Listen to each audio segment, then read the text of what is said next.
तो लनास कैसे हो आप सब लोग। तो यहाँ पे देखिए आज हम जो पढ़ने वाले हैं वो क्या है, यहाँ पे वो है फैक्टराइजेशन ऑफ पॉलिनोमियल। ठीक है, हमें क्या करना है, पॉलिनोमियल को फैक्टराइज करना है।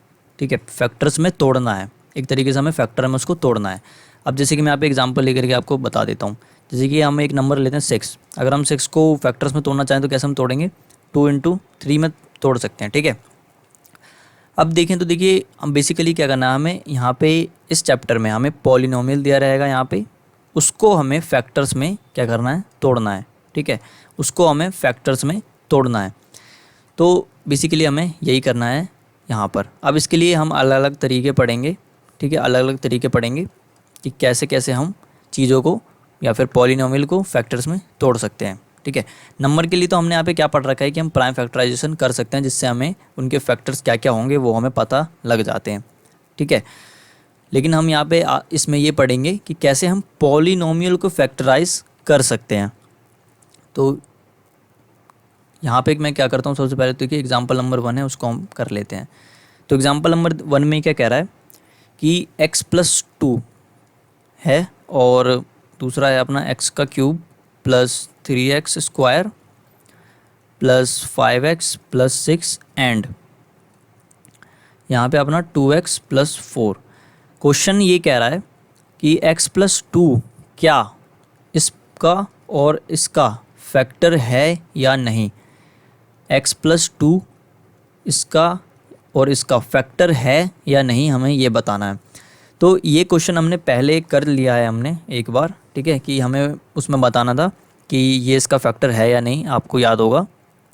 ठीक है, तो यहाँ पर भी हम करते हैं बेसिकली। तो उसमें हमने क्या किया था, उसमें हमें देखा था कि x+2 को हमें इससे डिवाइड करना है। ठीक है, हम यहाँ पे क्या कर सकते हैं, दोनों काम कर सकते हैं, एक्चुअल डिवीज़न भी लगा सकते हैं और रिमाइंडर थ्योरम भी लगा सकते हैं। ठीक है, लेकिन हम टाइम को देखते हुए यहाँ पे क्या करते हैं, रिमाइंडर थ्योरम की मदद से यहाँ पे हम करते हैं। ठीक है, तो हमें चेक करने के लिए बोला है यहाँ पे। ठीक है, तो हम चेक ही करेंगे यहाँ पे। तो x+2 इज़ इक्वल टू 0, हमें देखा है कि हमें रिमाइंडर थ्योरम ऐसे ही लगाना है। तो x+2 का हम क्या करेंगे, जीरोज़ निकाल लेंगे। तो x की वैल्यू क्या आ जाएगा यहाँ पे, -2। अब हमारे पास पॉलिनोमियल क्या दिया हुआ है, px, x का cube plus 3x square plus का 5x और प्लस 6। ठीक है, अब px की जगह हम क्या करेंगे, -2 पुट करेंगे और यहाँ पे -2 का क्यूब प्लस 3 -2 का स्क्वायर प्लस 5 इंटू -2 प्लस 6। ठीक है, -2 का क्यूब क्या आ जाएगा, -8 प्लस -2 का स्क्वायर क्या हो जाएगा, 4 4 3 जा 12 प्लस माइनस क्या हो जाएगा यहाँ पे, माइनस का 5 2 जा 10 और ये प्लस का 6। अब देखिए तो प्लस का 12 और प्लस का 6 मिलके क्या हो जाएंगे, प्लस का 18, माइनस का 10 माइनस का 8 मिलके क्या हो जाएंगे, माइनस का 18। इक्वल में क्या आ गया, 0। तो यहाँ पे हम देखें तो रिमाइंडर क्या बच रहा है, 0 बच रहा है। तो इसका मतलब क्या है कि x+2 इज़ अ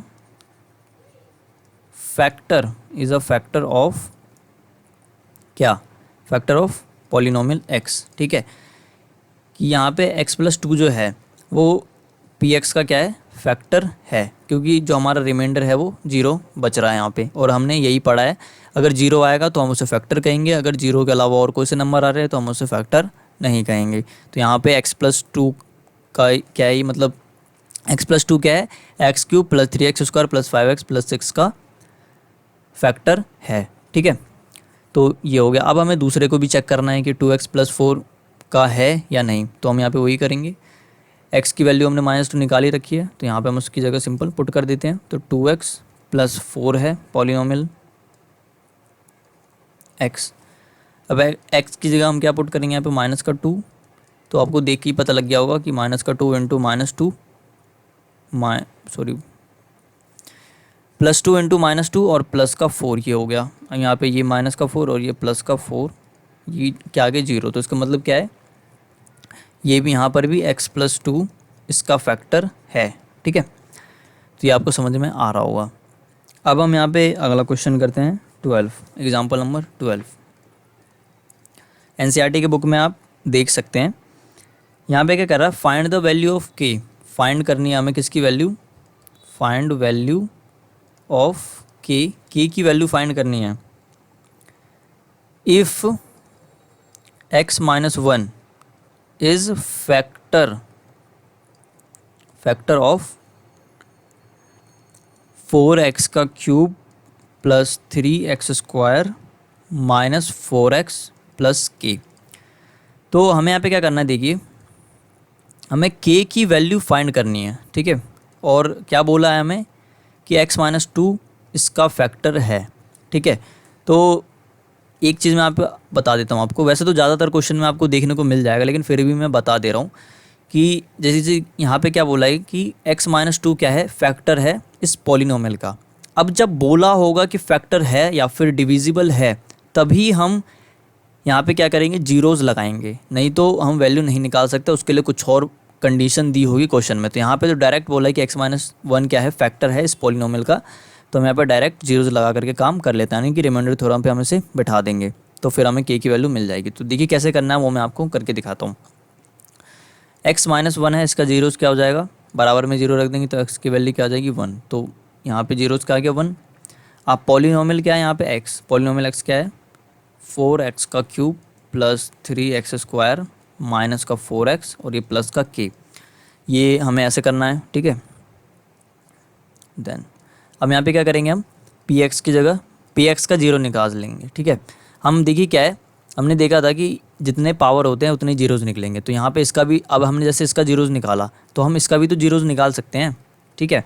तो हम इसका यानी कि px का जीरोज़ निकाल लेते हैं, तो इसके लिए हमें इसके इक्वल में जीरो पुट करना होगा।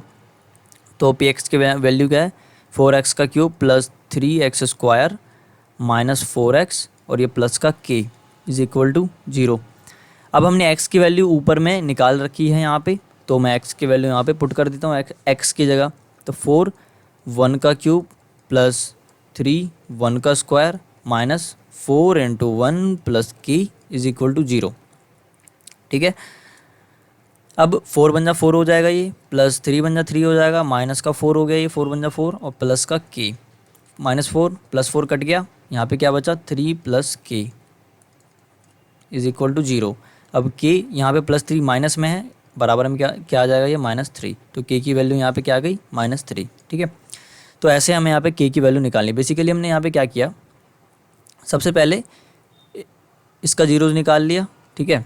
उसके बाद हमने फिर इस पूरे का ही जीरोज़ यहाँ पर निकाल लिया है, ठीक है। और एक बात जो मैंने क्या बताई कि x माइनस वन या फिर ये जो हमने यहाँ पे काम किया है, जो भी तामझाम किया है, वो हम कब करेंगे, या तो वहाँ पे लिखा हो कि फैक्टर है या फिर लिखा हो कि डिविजिबल है, ठीक है, तभी हम यहाँ पे ये काम कर सकते हैं। अगर नहीं बोला तो उसके लिए कुछ और अलग कंडीशन हो सकती है, तो उसमें हम कुछ और करेंगे, ठीक है। तो और हम यहाँ पे आगे चलते हैं। अब आगे में जो हमारा क्वेश्चन है वो क्या है, क्वेश्चन नहीं है, एक तरीके से हमारा ये क्या है, एक कंसेप्ट है, मिडिल टर्म स्प्लिटिंग, ठीक है, मिडिल टर्म स्प्लिटिंग, ये हमें सीखना है आज। तो बेसिकली हम ये क्या करते हैं, चीज़ों को फैक्टराइज या फिर पॉलिनोमियल को फैक्टराइज करने के लिए कहते हैं, और उन्हीं पॉलिनोमियल को हम यहाँ पे फैक्टराइज कर सकते हैं जिनकी पावर क्या हो, 2 हो, ठीक है। मिडिल टर्म स्प्लिटिंग से हम ये काम कर सकते हैं। तो मैं यहाँ पे क्या करता हूँ, स्टार्ट करता हूँ, यहाँ पे एक एग्जाम्पल मैं लिख लेता हूँ। एग्जाम्पल है अपना 6x स्क्वायर प्लस का 17x है, और यहाँ पे क्या है, प्लस का 5 है। अब हम इससे समझेंगे कि हम कैसे मिडिल टर्म को स्प्लिट करके इसे फैक्टराइज कर सकते हैं, ठीक है। तो बेसिकली हम मिडिल टर्म स्प्लिटिंग का यूज़ इसलिए करते हैं ताकि हम पॉलिनोमियल को फैक्टराइज कर सकें, और ये जो चीज़ है सिर्फ उसी पॉलिनोमियल पे लागू होगी जिस पॉलिनोमियल का जो पावर है वो 2 होगा, या फिर डिग्री जो है 2 होगी, ठीक है। तो मैं यहाँ पे स्टेप्स में करवाता हूँ आपको। स्टेप 1, ठीक है। स्टेप 1 क्या है, यहाँ पे आपको ये दिख रहा होगा, ये है, इसको मैं नाम दे देता हूँ टर्म 1, टर्म 2 और ये टर्म 3, ठीक है। स्टेप 1 में हमें क्या करना है, यहाँ पे स्टेप 1 में हमें करना ये है, सबसे सिंपल काम। स्टेप 1 इसमें हमें क्या करना है, टर्म 3 को टर्म 1 के साथ मल्टीप्लाई करना है, यानी कि क्या करना है हमें, 6x स्क्वायर इंटू 5, ठीक है, ये करना है। टर्म 3 को टर्म 1 के साथ मल्टीप्लाई करना है, हमेशा यही काम करना है आपको, ठीक है। मिडिल टर्म स्प्लिटिंग में ये काम आपको करना है। क्या करना है, टर्म 3 को टर्म 1 से मल्टीप्लाई करना है, तो ये आपको समझना होगा, ठीक है। तो मैंने यहाँ पे कर दिया, तो 6 पचे क्या हो गया, ये 30 हो गया और ये 30x² हो गया, ठीक है। अब अगर मैं आपको दिखाऊं तो एक हमारे पास ये नंबर है, ठीक है, और जो दूसरा है हमारे पास ये क्या है, वेरिएबल है x²। तो भाई हमें क्या करना है यहाँ पे, तो हमें करना ये है कि अगर आपको दिखाऊं तो यहाँ पे आपको स्टेप टू क्या है, यहाँ पे हमें जो 30 है इसका प्राइम फैक्टराइजेशन करना है, ठीक है। हमें जो यहाँ पे 30 दिया हुआ है इसका हमें क्या करना है, प्राइम फैक्टराइजेशन करना है। तो मैं 30 का प्राइम फैक्टराइजेशन करता हूँ, तो कैसे होगा, 30 का मैं अगर मैं प्राइम फैक्टराइजेशन करूँ यहाँ पे,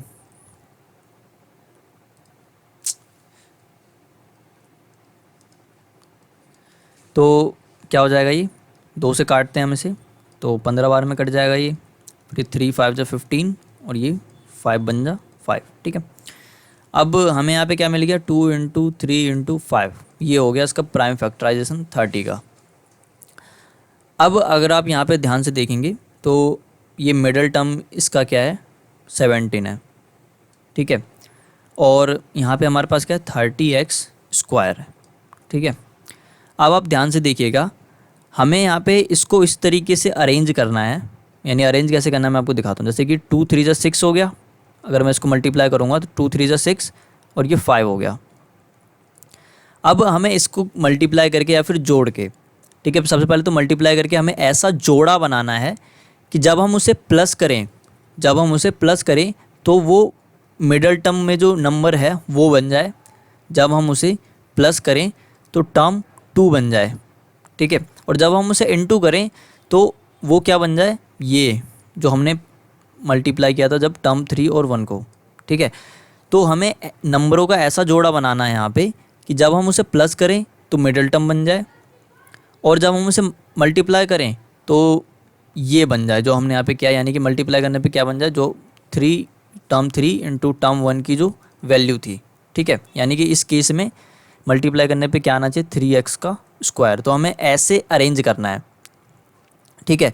तो अगर मैं यहाँ पे देखूँ तो देखिए एग्जांपल से अब आपको अच्छे से समझ में आएगा, यहाँ पे करके बताता हूँ मैं। हमने यहाँ पे क्या किया, 2 × 3 और ये 5, यानी हमने 6 और 5 का जोड़ा बना लिया। अब मैं इसको प्लस करता हूँ तो मेरे पास क्या आएगा, ये 6 5 नहीं, हाँ यहाँ पे 6 और 5 क्या हो जाएगा, 11। अब मैं इसे मल्टीप्लाई करता हूँ, 6 × 5 क्या हो जाएगा, 30। अभी हम ये वेरिएबल नहीं देख रहे, अभी बस हम नंबर पे फोकस करते हैं।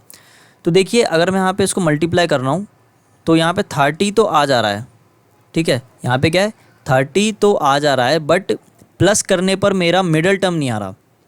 मेरा मिडल टर्म क्या है, 17। आ कितना आ रहा है यहाँ पे, 11। तो ये जोड़ा तो मेरे लिए बेकार हो गया, ठीक है। अब मैं अगला जोड़ा बनाता हूँ। अगला जोड़ा मैं कैसे बनाता हूँ, मैं 2 × 5 करता हूँ, ठीक है। यानी कि 2 × 5 क्या हो जाएगा, 10, और यहाँ पे दूसरा क्या आ गया मेरे पास, 3। अब मैं इसको प्लस करके देखता हूँ तो 10 और 3 13 हो गया यहाँ पे, और मैं से मल्टीप्लाई करके देखता हूँ तो ये कितना हो जाएगा, 10 × 30। तो अगर मैं यहाँ पर भी देखूँ तो मेरा मल्टीप्लाई करने पे तो ये आ रहा है 30, लेकिन मेरा प्लस करने पर मिडल टर्म नहीं आ रहा। जो मिडल टर्म क्या है मेरा, 17 है, तो वो मेरा मिडल टर्म नहीं आ रहा प्लस करने पर, ठीक है। तो ये भी मेरे किसी काम का नहीं है। अब मैं क्या करता हूँ, एक और यहाँ पे लेता हूँ। अब मैं क्या करता हूँ, ये 5 को 3 से मल्टीप्लाई करता हूँ, उसके बाद 2 को ऐड करके देखता हूँ, यानी कि 5 × 3 क्या हो जाएगा, यहाँ पे 5 × 3 कितना हो जाएगा, 15 हो जाएगा, ठीक है। और दूसरा क्या आ गया हमारे पास, 2, 5 × 15, और ये दूसरा क्या बचा हमारे पास, 2। अब इन दोनों नंबर को हम ऐड करेंगे और उसके बाद मल्टीप्लाई करेंगे। तो मैं सबसे पहले यहाँ पे लिख लेता हूँ, उसके बाद सबसे पहले मैं ऐड करके देखता हूँ। तो ऐड करने पे मेरा 17 आ रहा है और इनटू करने पर मेरा 30 आ रहा है। तो अगर आप देखेंगे तो मेरा दोनों ही कंडीशन यहाँ पे सेटिस्फाई हो रहा है, ठीक है। तो मेरा 15 और 2 ऐसा जोड़ा बन रहा है जिसको अगर मैं प्लस कर रहा हूँ तो मिडल टर्म आ जा रहा है, और जिसको मैं मल्टीप्लाई कर रहा हूँ तो मेरा नंबर आ जा रहा है, कौन सा नंबर, जो हमने टर्म 1 × टर्म 3 करके निकाला था, ठीक है। तो अब मुझे क्या करना है, तो यहाँ पे मैं लिख लेता हूँ, हमारा पॉलिनोमियल कहते हैं यहाँ पे 6x² प्लस 17x और प्लस का 5, ठीक है। तो अगर मैं देखूँ तो 6x² प्लस, इधर तो हमें कुछ नहीं करना। आप देखिए 17 को मैं कैसे लिख सकता हूँ, 17 को मैं लिख सकता हूँ 15 प्लस 2, क्योंकि मेरा आ रहा है, मैंने क्या बोला कि हमें ये नंबर आना चाहिए। तो अब 17 को हम कैसे लिख सकते हैं, 15 प्लस 2। लेकिन अगर आप देखेंगे तो यहाँ पे x भी है, तो मैं यहाँ पे क्या करता हूँ, सिंपली x लगा दिया मैंने, ठीक है। उसके बाद प्लस का 5। अब ये देखिए कोई रूल नहीं है, आप ये हमें इसको क्या करना, मिडल टर्म स्प्लिटिंग इसका नाम है। तो मिडल टर्म स्प्लिट करने के लिए आप और भी तामझाम लगा सकते हैं, लेकिन सबसे आसान मुझे यही लगता है। समझने में थोड़ा हमें दिक्कत आएगा, लेकिन आसान यही है। लेकिन जब आपको समझ में आ जाएगा ना, तो सबसे आसान यही है। और भी हम यहाँ पे 2-3 एग्जांपल करेंगे तो आपको अच्छे से समझ में आ जाएगा। तो हमें बेसिकली यहाँ पे मिडल टर्म को स्प्लिट करना है, ठीक है, मिडल टर्म को तोड़ना है। अब आपको ये बात समझ में आई होगी, ठीक है। अब हमें क्या करते हैं, आगे चलते हैं। अब आगे क्या करना है हमें, आपको ये 2 दिख रहा होगा, ठीक है, 2 जोड़े दिख रहे होंगे यहाँ पे। तो हमें इनमें से क्या करना है, कॉमन ले लेते हैं। कॉमन क्या आएगा यहाँ पर, इसमें 3x कॉमन आ रहा है, ठीक है। तो यहाँ पे 3x कॉमन ले लेता हूँ। जिनको कॉमन लेने का कंसेप्ट नहीं पता है वो 8th क्लास में जाकर के आराम से कॉमन लेना सीख सकते हैं, ठीक है। तो यहाँ पे क्या बच जाएगा, 2x बच जाएगा, प्लस का 3 5 से 15, तो 2x प्लस 5 आ गया। प्लस इन दोनों में से हमारा क्या कॉमन आ रहा है, 1 कॉमन आ रहा है। तो यहाँ पे भी क्या बच गया, 2x प्लस 5। अब इस जगह पर आपको रुक जाना है, इस जगह पर आकर के आपको रुक जाना है। ये एक ऐसा पॉइंट है जहाँ पे आप चेक कर सकते हैं कि जो आप कर रहे थे क्या वो सही है या फिर गलत है। क्योंकि हम भगवान तो है नहीं कि हम यहाँ पे एक ही बार में सब चीज़ सही कर देंगे। तो एक यहाँ पे हमें छोटा सा वार्निंग पॉइंट है ये, जहाँ पे हमें पता लगता है कि क्या हम सही जा रहे हैं कि नहीं। तो वार्निंग पॉइंट क्या है, देखिए आपका ये और ये दोनों सेम होना चाहिए, ठीक है। क्या क्या, ये जो आया है ब्रैकेट के अंदर, ये क्या होना चाहिए, सेम होना चाहिए, ठीक है। क्या होना चाहिए, सेम होना चाहिए। सेम है तो इसका मतलब क्या है कि आप जो कर रहे थे वो सही है। सेम नहीं है तो आप जो कर रहे थे वो गलत है। सीधा सिंपल रूल, ठीक है। तो यहाँ पे मेरा सेम आ रहा है तो इसका मतलब क्या है, ये सही है, ठीक है। अब अगर आप देखेंगे तो एक क्या हो गया हमारे पास, एक टर्म ये पूरा बन गया और एक टर्म ये पूरा बन गया, ठीक है। अब इन दोनों टर्म में क्या कॉमन आ रहा है हमारे पास, 2x प्लस 5 और 2x प्लस 5 कॉमन आ रहा है। तो हम सिंपल क्या करेंगे, इसे बाहर निकाल के लिख लेंगे। तो 2x प्लस 5 एक साइड हो गया ये, और अंदर में क्या बच गया हमारे पास, 3x प्लस 1, ठीक है। तो बेसिकली आप क्या करना है, 2x प्लस 5 को हम एक साथ लिख देंगे और अंदर में क्या बच जाएगा, 3x प्लस 1। तो ये हम यहाँ पे लिख देंगे। तो आपने जो ऊपर पढ़ा था कुछ देर पहले, क्या ऊपर जो आपने पढ़ा था यहाँ पे, ये कि हम क्या करते हैं यहाँ पे, जो हमने यहाँ पे 6 को क्या किया था, तोड़ के लिखा था फैक्टर्स में, यानी कि हमने यहाँ पे इसे फैक्टराइज किया था, वही चीज़ हमें यहाँ पे होते हुए दिख रही है। अगर मैं यहाँ पे नीचे करके दिखाऊं तो वही चीज़ मुझे यहाँ पे दिख रही है। ये क्या हमने इसे इनटू में ला करके रख दिया है। तो इसे मैं थोड़ा और अच्छे से समझाने के लिए ऐसे कर लेता हूँ, 6x² plus 17x plus 5 is equal to 2x plus 5 into 3x plus 1। तो अब हम इस पूरे को क्या ले लेते हैं, 6 ले लेते हैं, इस पूरे को 2 ले लेते हैं और इस पूरे को हम 3 ले लेते हैं। तो अगर आप देखेंगे तो ये कुछ इसी तरीके से बन गया है। बस बचपन में हम नंबर के साथ करते थे, वही काम हम यहाँ पर पॉलिनोमियल के साथ कर रहे हैं, यानी वेरिएबल के साथ हम यहाँ पे खेल सा रहे हैं, ठीक है। तो मैथ काफ़ी इजी चीज़ है, अगर आप अच्छे से समझ जाते हैं तो ये चीज़ आपको समझ में आई होगी, ठीक है। कुछ ना कुछ तो आया ही होगा, पूरा तो अच्छे से समझ में ना आए लेकिन कुछ ना कुछ तो आया ही होगा। अगला एग्जाम्पल हम करते हैं, उससे थोड़ा और आपको क्लियर होगा। तो चलो यहाँ पे हम ये वाला करते हैं, इसका यानी इस पॉलिनोमियल का हम क्या करते हैं, मिडल टर्म स्प्लिट करते हैं, इसे फैक्टराइज करते हैं, ठीक है। तो मिडल टर्म स्प्लिट कैसे करेंगे मैं आपको दिखाता हूँ यहाँ पे। तो पहले हमने क्या सीखा है, जो हमने सीखा है बस हमें वही यहाँ पे लगाना है, ठीक है। तो सीखा क्या हमने कि तीसरे नंबर वाले टर्म को और पहले नंबर वाले टर्म को हमें क्या करना है, मल्टीप्लाई करके देखना है। तो यहाँ पे क्या आएगा, मैं इधर रफ करते जाता हूँ, 6x² इंटू -6। तो यहाँ पे क्या आ रहा है अपना, 6 × 36 माइनस का 36 x का स्क्वायर। अब देखिए यहाँ पे क्या है, अगर मैं दिखाऊं थोड़ा क्या हो रहा है ये, अगर मैं यहाँ पे दिखाऊँ आपको तो ये 36 है, एक्स का स्क्वायर है और यहाँ पे माइनस है। तो हमें क्या करना है, सिर्फ नंबर वाले टर्म पे फोकस करना है। नंबर वाले टर्म का क्या करना है, हमें प्राइम फैक्टराइजेशन करना है। तो मैं 36 को प्राइम फैक्टर करता हूँ। तो 2 बन जा 2, 2 8 जा 16, 2 9 जा 18। और अब देखिए आप यहाँ पर भी जोड़ा लगा के देख सकते हैं, जैसे कि 2 2 जा 4, 4 + 9 क्या होगा यहाँ पे, 9 4 13। अब एक और बात, हमने ऊपर में क्या किया था, प्लस किया था। अब हम यहाँ पे क्या कर सकते हैं, प्लस भी कर सकते हैं और माइनस भी कर सकते हैं, ठीक है। बस हमारा क्या आना चाहिए यहाँ पे, जो मिडल में है विद साइन, मिडल में क्या है, +5 है, तो हमें प्लस माइनस करके +5 लेकर के आना है। तो मैं यहाँ पे अगर मैं यहीं पे करूँ तो आप चेक साथ के साथ चेक भी कर सकते हैं, प्लस माइनस करके देखना है। तो यहाँ पे देखें तो 2 इंटू इसको मल्टीप्लाई करेंगे और इसको मैं ऐड करूँ, यानी कि 2 2 जा 4 + 9 करूँ। देखिए जोड़ा तो हमें मिल चुका है, लेकिन आपको समझाने के लिए 4 + 9 करूँ तो क्या आएगा मेरा, 9 और 4 13 आएगा। लेकिन अगर मैं 4 - 9 कर दूँ तो मेरा क्या आ रहा है यहाँ पे, -5, यानी कि 5 तो मुझे मिल गया। लेकिन यहाँ पे देखें तो हमारा +5 है। तो बड़ा नंबर प्लस होना चाहिए और छोटा नंबर माइनस होना चाहिए, तभी हमें +5 मिलेगा। यानी कि ये वाला जोड़ा गलत हो गया, ये वाला जोड़ा गलत हो गया। असली जोड़ा क्या है, 9 - 4, तो ये है असली जोड़ा, ठीक है, फिट एंड परफेक्ट। तो ये है असली जोड़ा। तो ये क्या हो रहा है, तो ये हो गया अपना जोड़ा, ठीक है।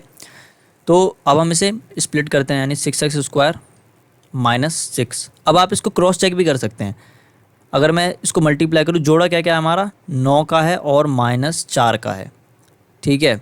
अभी हम वेरिएबल को यहाँ पे भूल जाते हैं, अभी हम साइन पे ध्यान दे रहे हैं। तो 4 9 से क्या हो गया, 36, माइनस हो गया ये माइनस का 36, तो यहाँ पे माइनस का 36 आ रहा है, इसका मतलब हमने सही जोड़ा लिया है। अगर मैं यहाँ पर करूँ माइनस का 36 तो आ रहा है, लेकिन यहाँ पे +5 नहीं आ रहा है, यानी कि मिडल टर्म नहीं आ रहा है, इसलिए हम ये कंसीडर नहीं कर रहे हैं। यहाँ पे हमारा 9 में से 4 जाएगा, प्लस का 5 बचेगा यहाँ पे, और मल्टीप्लाई करने पर भी हमारा माइनस का 36 आ रहा है। तो हम यहाँ पे इसको ओके करते हैं, ठीक है। तो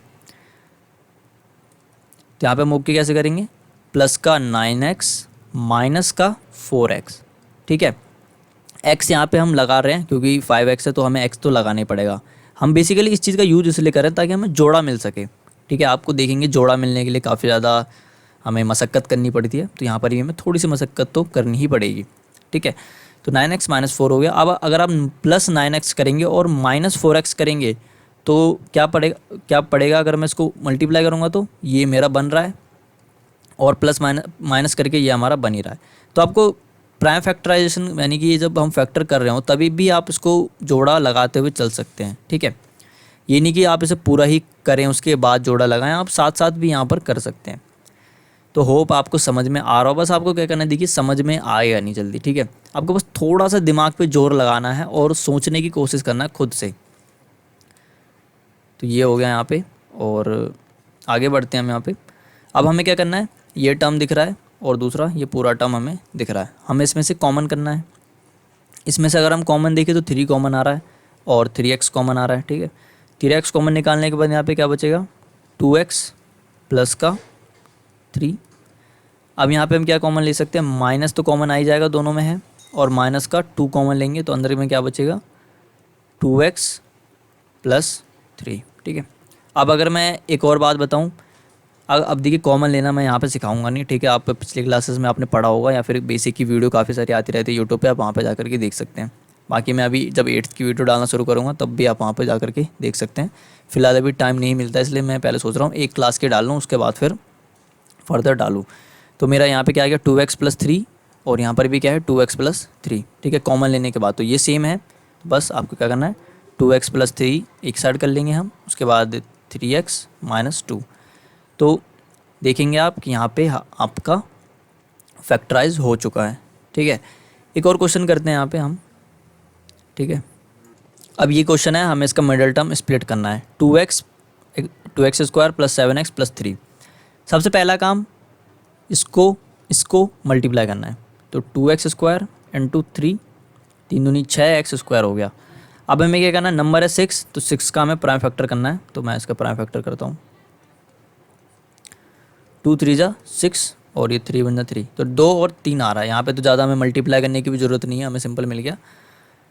ठीक है, तो यहाँ पे 3 दूनी 6 हो गया ये, तो यहाँ पे देखिए तो 3 दूनी 6 हो गया। ठीक है, अब यहाँ पे हमें फैक्टर में क्या मिल रहा है, 1 इंटू 2 इंटू 3।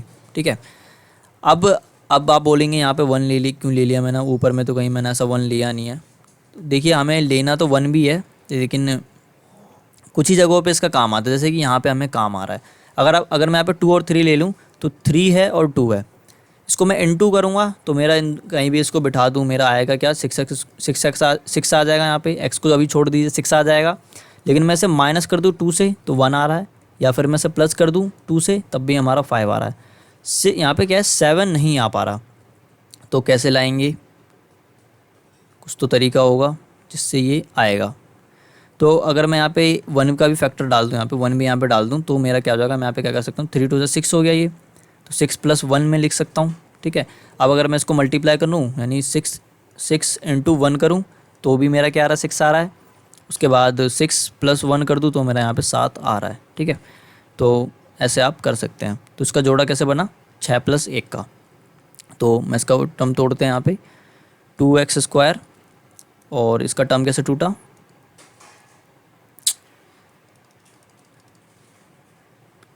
क्या हो रहा है ये,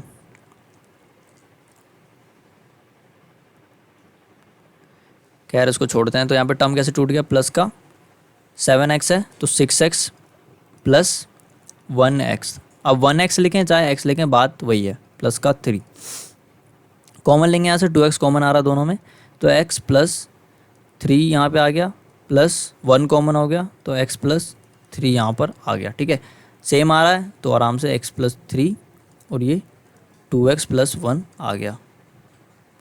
आंसर अपना हो गया, मिडिल टर्म हमने स्प्लिट कर दिया, फैक्टराइज हमने से कर दिया।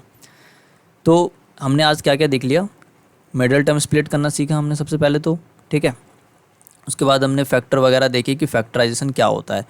तो अभी तो हमने सिर्फ मिडिल टर्म स्प्लिटिंग ही सीखा, आप इसको अच्छे से रिवाइज करके आइएगा। अगले लेक्चर में हम क्या करेंगे और इसके कुछ एग्जाम्पल करेंगे, क्योंकि ये चीज़ देखिए कंसेप्ट सही होना ज़्यादा ज़रूरी है। ठीक है, तो हम अगले लेक्चर में क्या करेंगे, इसका अच्छे से और क्वेश्चंस हम करेंगे। तो आज के लिए बस इतना ही, मिलते हैं अगले लेक्चर में, तब तक के लिए धन्यवाद।